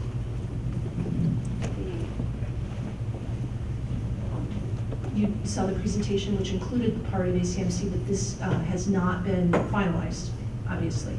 And so this is still being negotiated with our physicians. Certainly the negotiations are going very well, and we're optimistic that we're going to continue down this path, but we need to finalize this. All these other entities that are under the hospital, ACMC, jointly, many of them are jointly owned, correct? Which entities are you referring to? I don't know, you have so many arms out there. Yeah. So we have some I joint don't know. ventures. Yes. More medical services being. That's joint venture. We have a joint venture in Redwood Falls. We certainly have some considerations in other areas, but most of them are owned by us. Do they have their own boards? I mean, do they have to agree to all this too, or you as the? Physicians, we are a physician-owned organization, so we have 86 physician shareholders that need to decide, that need to make a decision on moving forward. And not just in Willmar, but Redwood Falls and. Those are all physician shareholders of ACMC. All of those entities have physician shareholders of ACMC, and we're run by a physician-elected board of directors. So that's some of the complexity. It's extremely complex. This is the discussions we've been having since all of this started, yes. Okay, good luck. We're doing extremely well. Look at how far we've come thus far. Our physicians are committed. Our physicians understand that healthcare is changing, that in order to ensure healthcare delivery to the patients we serve, that we must change with it. And we want to be in the position of determining those changes rather than having them dictated to us. And the reason is because we think we know better how to take care of the patients we serve than some outside entity. So we are committed to doing what's best for the patients in all of the regions we serve. I think everybody at the table understands that it's changing. Yeah. Healthcare is changing drastically. Technology is pushing everything. 2 years from now, we don't know what it's going to look like. But, and I didn't mean that good luck to be sarcastic. It's just I didn't take it out as of my that. mouth. Okay. So, no, I'm all for this. So thank you. We appreciate your good luck sentiments. We do too, just to add to those comments though, we've been on a journey of walking down the path together, Rice and ACMC, and I think the significance and the importance of this deal is really 2 things, and I can comment from the Rice side with our Rice board strategically planning over the last number of years. Really 2 things we think are important. One is we've always had a desire to come together with our local physicians and to integrate. And Rice and ACMC have had longstanding partnerships. To the joint ventures we have in Willmar Medical Services, you can only take those types of ventures so far. To get to full integration, we've got to have a different structure, a way in which the two organizations can come together. The second issue that we think is very important, to the need for size and scale and the ability to manage the health of a broader population, that gets into taking some form of risk over time. And that's not risk that Rice and ACMC alone on our own are able to do. And that's why you're seeing more and more integrations and affiliations with broader health systems, because it is a daunting task. And to the situation here with us two, our two organizations, and then partnering with CentraCare, with 3 organizations involved and 100 and some physicians at ACMC and 86 shareholders, as Cindy said, it is a complex process, but we've been going down this path together, and we think it's very positive for the community. John, go ahead. First, thank you. I think you answered the why very clearly. I get the why. My questions will be more on the what.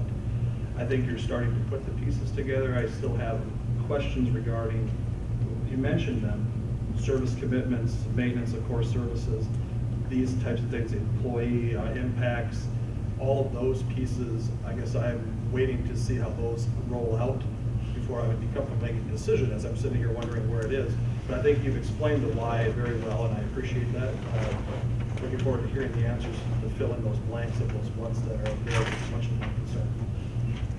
And we are working actively to be able to fill in the blanks to answer any and all those questions. And as we've committed as leadership to continue to be transparent with community, with our valued staff locally, with things that are important to them, that we are putting those things together. And I would just say, and I believe Cindy totally agrees with me, but we very much value our staff. We've got need for more staff. We're always hiring.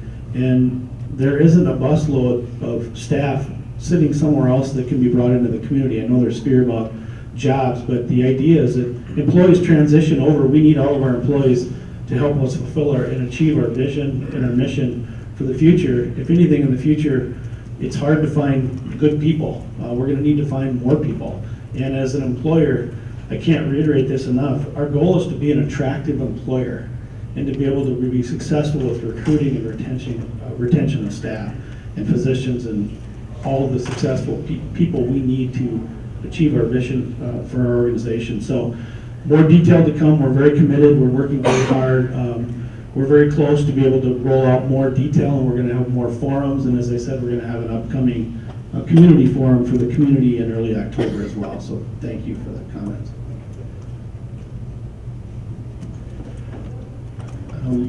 The name NewCo does not really describe what the model looks like.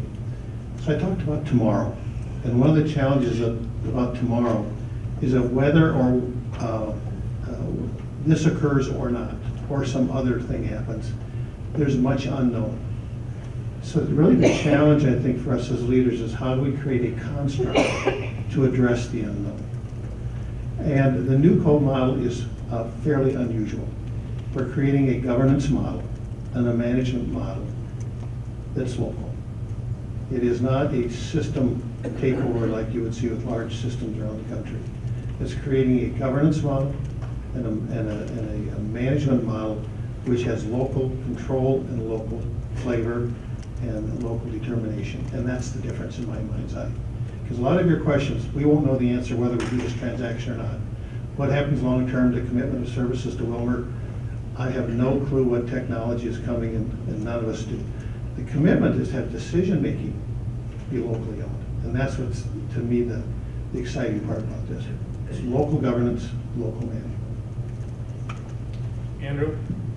Thank you, Mr. Mayor. Thank you for the detailed presentations tonight. I think they were enlightening. They gave us all a little bit better perspective of the plan that's being formed. I have great appreciation for the grand scale and the complexity of things that are taking place right now, and the fact that you have to start at maybe 1 million feet, dial it into 100,000 feet, and there's a lot of concerns that will be had by both the council, employees, community members, and whatnot that are down at the 5,000 foot level. And I think the challenge is going to be how do we make that transition from here to there while addressing those concerns, but not throwing a wrench in the spokes, so to speak. I'm concerned that, because there are all these complexities, and because it does get, when you start talking bonding and when you start talking intergovernmental transfers, we're at a level that's incredibly complex. So that being the case, I don't think it would be too incredibly complex to put together some sort of committee or some panel or something like that involving current staff members, maybe citizens, that would also be able to fill in a gap and give them a voice and create another voice that can leverage some perspective back to us, the council, who, it's our job to represent them. And so I believe that that's an important step that could be taken. I would just ask that you would take that into consideration, I guess. It's not something that should be demanded or anything like that. I think, I think if it's a good idea, it's a good idea. And then one final little piece, I don't want to dig into nuts and bolts, but I hope it was an oversight on my part. Through all of the slides, particularly Rice's, I didn't notice any pieces on the slide addressing Rice Institute specifically. Is there anything, was it an oversight on my part, or Rice Institute, behavioral health and mental health in our It would be communities? inclusive of all the entities of Rice. It's an extension of acute care at Rice. That's a name. It's what I listed off were the legal entities of Rice, but certainly mental health is a huge, important service that we provide, and we're going to continue to provide that. Okay, perfect. Thank you so much. Councilmember Schwantes? Thank you. Please know that in concept, I think this is a great idea, and I'm supportive of that, but the devil is always in the details. So I have a couple of questions, if you can help me understand. One is that one of the slides said that Willmar Medical Services would be eliminated, and that wasn't touched upon, but I'm making an assumption that with the new code, that would no longer be a necessary organization, but could you speak to that, please? Simply put, you're right. Willmar Medical Services is a legal joint venture between Rice and ACMC, and those services would roll into and would be part of the new organization, like the other entities of each organization. So that would be correct. So the entity goes away, the services do not go away. Thank you. Then I also see that the intent is not to pay off bonds. And as I look at that as representing the city, so could you speak to the reason why bonds would not be paid off and that city debt be removed? Well, we've got bonds that are callable out to 2020. There's various ways to deal with that.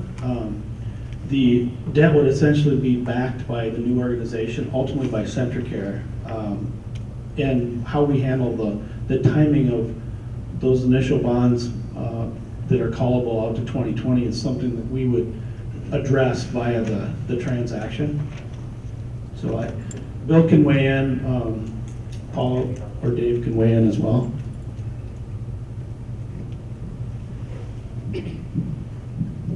The idea would be that there may be a repayment of the bonds at some point, but we wanted to preserve as much flexibility for the parties as possible. So there'd be continued payments made under the bonds for the moment, with the potential for, at some point, complete repayment of the bonds, which is potentially going to occur in advance of the expiration of the bonds. So it's a to be determined situation. Okay, and then it's.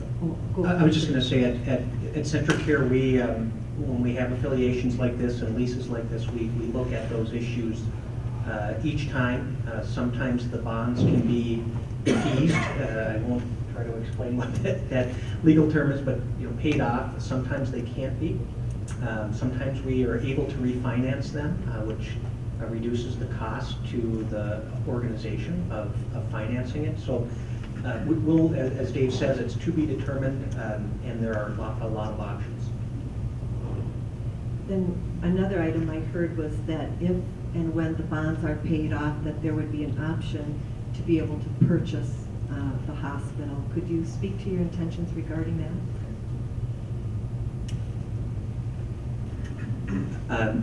That is a typical provision we have in our leases, and we haven't generally exercised that provision, even when bonds have been paid off. It really depends on the circumstances, and we haven't fully identified the terms of that transfer if it were to occur. So we're still working on that, but currently with the hospitals that CentraCare has leased, historically we have that provision. We generally haven't exercised it. And I just want to make sure I understood, one of the items was that if there was a breach, that the city would be responsible for any contracts that were outstanding. Is that correct? Is that my understanding? Correct understanding? So I think what that referenced is if NewCo had contracts that it had entered into, those contracts would need to be absorbed by the city if they are in place. Is that right? The point is if there is a breach by CentraCare and you get the hospital back, you also get back all of the operating contracts and the operating capital and everything, so you can be made whole, essentially. That's the idea. No one anticipates that happening, but we have to prepare for that contingency.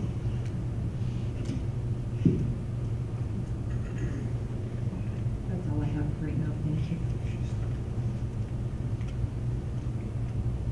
Anyone else from the Councilman Alvarado? Well, I just wanted to express my appreciation for the meeting. I think it's important that you opened it up, not just to the council, not to your board or the attorneys that are here and everybody else, but the community. I think one of the words was, it's we. We are the community. It begins with me. And so I'm very excited about the transparency. I like that goal. I like that we had the opportunity to have a number of long-term nurses express their concerns, and not so long-term nurses express their concerns. I think that's important to hear that, because we're going to be representing a large chunk of the state once and if we pull together with this. I like Councilman Plowman's idea of being a little more inclusive with some of the different staff members, if that's possible, to make that work, to hear what they have to say, and maybe they can provide us with some ideas as a council. So I appreciate you hearing us and opening it up to the community. That's very important. Thank you. Anyone from the hospital board that wishes to ask questions of the council?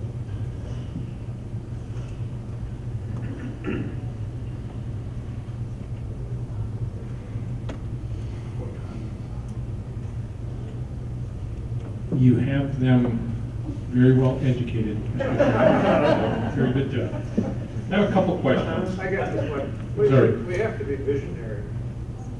Our board needs to be visionary, and that's what part of this is all about. So what Mr. Beam said is that the board needs to be visionary, and that's what this process is about. John Saunders. I was appointed by the previous mayor. I was delivered at Rice. My son was delivered at Rice. My grandchild was delivered at Rice. So I care about Rice and I care about the city. I want to address the details, and we don't know any more than the council does right now. I want to clarify that. So the issues you have about the what, we haven't determined yet, right? Well, what I've heard in every discussion with CentraCare is that the nurses are going to be treated the same, the contracts are going to be honored, that we need nurses and other staff. We're not trying to get rid of staff, right? So when we talk about what they will earn, It may look different, but it's going to be comparable because we don't want to lose any of our employees. When I look at the bonds for the city, that's an obligation for the city. If our hospital fails in the next 10 years, those bonds will be on the city. We're talking about an arrangement that will take care of the bonds. There's a discussion about a payment in lieu. We get a payment in lieu that's transferred to the city now, and we're talking about retaining that. We're also talking about currently $55 million in payroll, plus an additional $15 million in benefits that isn't going to necessarily remain the same. We're talking about it getting larger. So when we talk about the details, I know as much as the council does, but those are the facts that I've been relying on, and we'll get to the details, but what I've heard so far and what I know is the same I just described. It's a nonprofit hospital, so if it makes $2 million or $10 million, it's put back into the hospital. We don't have a asset that we're selling, we have a hospital. Provides services to my granddaughter and my son and me, hopefully ongoing. And so I just wanted to say that I'm not trying to argue with anyone, but the details are going to be the details, and that's what we know so far. So there's no secret items that have been done, but those details seem like if they're the same after this process than they were before, and yet our services are better, we have better health care, we have the possibility of a higher payroll. I just wanted to address the issues that I've looked at, looking at the details of this so far, so that if anyone wants to call me and find out any more details, I've just told you what I know about it. And so I just thought it was important for you to understand that I've been paying attention because this is my city with my family growing up here. And so I'm not saying you shouldn't ask questions, because I'm going to ask questions. But those details, you know every detail that I know right now. Except I've been in meetings with Centricare, and what they talk about is culture. And the culture that I've seen from them is to provide better services, to have their employees and their doctors care about what the lowest of the low of the employees, if there is a low in an employee. We're not talking about people that don't care about healthcare. And that's what I've seen. That's an insight that I've seen because I've dealt with them. And so I'm an advocate, not because I don't get paid much. Nothing. My salary here is nothing, as yours isn't much. But I just wanted to give you my perspective of what I've seen, because you haven't seen what I've seen, because I've been in a lot of meetings. A lot of meetings. So I just wanted to make sure that I address that as a citizen, as a board member, and I hope those details come. But when we look at the details, it seems like it's a positive where those details will come from. So I just felt I had to say that.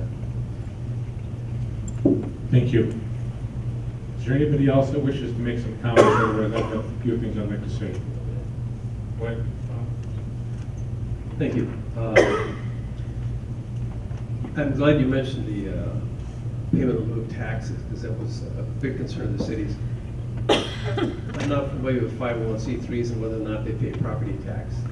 I'm assuming they do, if they own. Is that correct? They don't? So every 501c3 that owns property doesn't pay property tax? Depends on what the nature of the property is. The use of the property. Clinics tend to pay taxes. Hospitals don't in the state of Minnesota. Okay, so ACMC is paying property tax. Yeah. Will they continue to? Yes. Under this, since they're going to be on the umbrella of 501c3? For the clinic services, yes. Because it's a big jump. Typically, clinics are nonprofits, but we're a nonprofit integrated system that's taxable from a profit. So we'll continue to receive that, the city will. And then another question, can we receive digital copies or have emailed the PowerPoints that we saw? There's a lot of information there. It's good information to have. Yeah. That was it, thank you. Thank you, council, for being here and listening. Thank you to the board. One thing I think that we take for granted is our people that serve on our volunteer boards. And as the mayor, and on behalf of the council and the mayor's office, I want to thank you for the work that you do.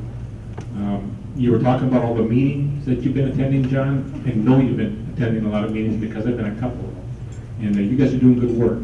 And, you know, I've said from the beginning of this process that you were put in place by the charter, by the council, through the mayor's office, to make good decisions for our community.